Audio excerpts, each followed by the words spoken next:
Hey there, I'm Matthew Hawkins, though most folks just call me Hawk. My buddies in the Army gave me that nickname. I'm fresh off my third tour overseas, worn out but buzzing with excitement to finally surprise my family. The whole flight home, all I could think about was crashing in my old bed, maybe sharing a cold one with my dad on the creaky porch swing. But as the cab pulled up, something wasn't right. My house was gone. Instead, there was just an empty lot with patchy grass and a for sale sign sticking up like a bad joke. I rubbed my eyes, thinking maybe the jet lag was hitting harder than I thought. "You sure this is the right address?" I asked the driver, my voice thick with disbelief. He double-checked his GPS. "Yep, this is it. 1247 Maple Street." I stumbled out of the cab, my duffel suddenly weighing a ton. Mrs. Rodriguez, our neighbor, was out watering her roses. Her eyes went wide when she saw me. "Matthew? Oh, honey, is that you?" "Mrs. Rodriguez, what happened to my house?" She put down her watering can, nervously wringing her hands. "Oh, sweetie, I thought you knew. Your stepmother, Harper, sold the place about 6 months ago." I felt the ground shift beneath me. "That's impossible. My dad would never." "He didn't know, Matthew. It all happened so fast. One day the house was here, the next. Well, you can see for yourself." I clenched my fists, struggling to keep calm. "Where are they now? My dad and Lily?" She sighed. "Last I heard, they were staying at the Sunset Motel on Route 9. It's been tough on them." I thanked her and called for another cab. On the ride to the motel, my mind raced. How could Harper do this? And where the hell was she? The Sunset Motel was a dump, peeling paint, a flickering neon sign, the works. I found my dad and Lily in room 13. When the door opened, I barely recognized him. He looked broken. "Matthew, what are you doing here, son?" I didn't say a word. I just pulled him into a hug. Over his shoulder, I spotted Lily peeking out from behind the ratty curtain, her eyes red and swollen. "Hey, Squirt," I said, trying to keep my voice steady. "Come here." She ran into my arms, sobbing. "I missed you so much, Matthew." We piled into the tiny room, and Dad sat heavily on one of the beds, shoulders slumped. "I'm so sorry, son. I never thought Harper. I cut him off. It's not your fault, Dad. We're going to fix this." Lily tugged on my sleeve. "Are you going to make the bad lady go away?" I looked at her tear-streaked face, then at my defeated father. In that moment, I made a promise to both of them. "Yeah, kiddo, I'm going to make everything right, no matter what it takes." The next morning, after a rough night on the motel couch, I slipped out quietly while they were still asleep. First stop, the county clerk's office. I needed answers. "I need to see the deed transfer for 1247 Maple Street," I said to the lady at the desk. She eyed my wrinkled uniform but typed away at her keyboard. "That was processed about 6 months ago. Seller, Frank and Harper Hawkins. Buyer, Davis Real Estate Holdings." My stomach dropped. "Can I see the paperwork?" She pulled up the scanned documents. There it was, my dad's signature. Except it wasn't. I knew his messy handwriting anywhere. "This is forged," I muttered under my breath. "Excuse me?" I shook my head. "Nothing. Thanks for your help." Back at the motel, Dad was up, looking more lost than ever. "I don't understand, Matthew. How could she do this?" I showed him the forged document. His face turned pale. "That's not my signature. I never signed anything like that." "Find anything." Lily piped up from the corner, where she was coloring. "Harper had a special friend. He came over a lot. They always whispered and laughed." Dad and I exchanged glances. "Special friend." Lily nodded. "Mr. Davis. He sells houses." The pieces were starting to come together. I needed more info. I headed back to our old neighborhood, and Mrs. Rodriguez was more than happy to spill the tea. "Oh, honey, it was a scandal. Harper and that Mark Davis fellow were real close. Always meeting for coffee, business lunches. You know the type. Let's just say, I don't think they were discussing property values in the back of his Lexus." My blood was boiling. I thanked her and headed back to the motel. Dad was sitting on the bed, staring at the floor. "Talk to me, Dad. What happened after I left?" He sighed heavily. "I don't know, son. I checked out. Couldn't even get out of bed most days. Harper says she'd handle everything. I thought she meant groceries, not this." Lily climbed into his lap. Daddy was sad. Harper yelled a lot. She said mean things. I knelt in front of them. What kind of mean things, Lily? Her lip trembled. She said we were useless, that Daddy was broken and I was just a burden. I saw red. Why didn't you call me? Dad looked ashamed. She told us you were too busy saving the world, that we'd just be a distraction. I stood up, pacing. That's it. I'm finding Harper. She's going to pay for this. Matthew, no, Dad pleaded. Just let it go. We'll figure something out. No, Dad, I'm not letting this slide. Harper and her boyfriend think they can walk all over us. They've got another thing coming. Lily looked up at me with hopeful eyes. Are you going to be our superhero, Matthew? I managed a small smile. Something like that, kiddo. First things first, though, we're getting you two out of this dump. Then we take back what's ours.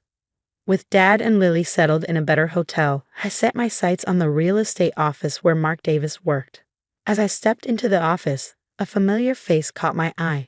Matthew Hawkins? No way. It was Lisa Chin, my high school crush, now looking even more stunning and apparently working here. We hugged, and for a moment, I felt that old spark between us. What brings you here, soldier boy? She asked, her tone playful but curious. I gave her the cliff notes of Harper and Mark's scam. As I talked, her eyes widened. Holy crap, Matthew, that's awful. I've been working here for a while, and I always had a feeling something was off with Mark's deals. Let me help you dig into this. Over the next few days, we combed through records together, and her insider knowledge turned out to be a gold mine. We started seeing a disturbing pattern. Elderly homeowners being tricked out of their properties. One file in particular stood out. Look at this, Lisa said, pointing to a document. The Johnsons, sweet old couple, sold their home way under market value to Davis Real Estate Holdings. I reached out to the Johnsons and arranged a meeting. Mrs. Johnson answered the door, looking frail and defeated. We thought it was a blessing, she explained, her voice shaking.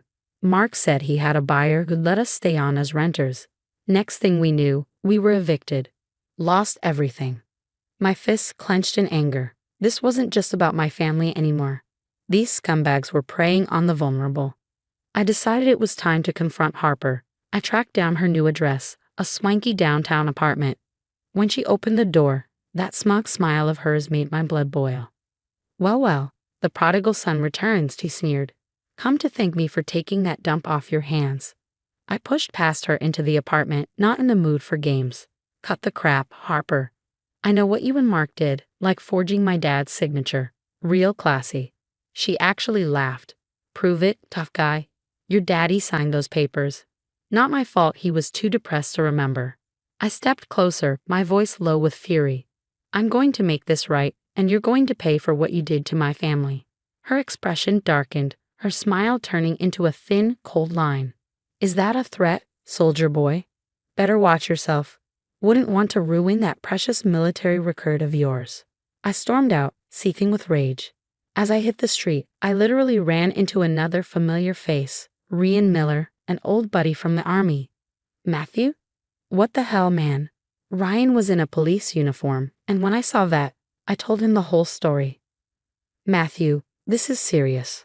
Look, I'm a detective now. Let me do some digging off the books. This sounds bigger than just real estate fraud. Ryan was right. Over the next week, he and Lisa uncovered an even darker web. Harper and Mark weren't just scamming old folks. They were involved in identity theft and money laundering, working for some dangerous people. Meanwhile, Dad's health was deteriorating under the stress, and Lily was having nightmares, struggling to adjust to her new school. One night, she broke down sobbing. I don't like it here. I want to go home. I held her close, fighting back my own tears. I know, sweetheart, I'm trying to fix it. But the legal wheels were turning far too slowly. Every day that passed was another day Harper and Mark were getting away with their crimes, and another day my family suffered. Lisa saw how close I was to my breaking point. Matthew, I know that look, she warned. Don't do anything stupid. We're so close to blowing this thing wide open. I nodded. But inside a plan was forming, a dangerous, probably illegal plan. Seeing Dad's sunken eyes and Lily's tear-stained face, I was done playing by the rules. Sleep eluded me that night as my mind raced with ideas on how to take down Harper and Mark. The next morning, I called Ryan. "I've got an idea, but I need your help. How do you feel about going undercover?" Ryan was all in. We set up a meeting with Mark, with Ryan posing as a wealthy out-of-town investor looking to flip some properties. Lisa helped us craft a backstory that would appeal to their greed.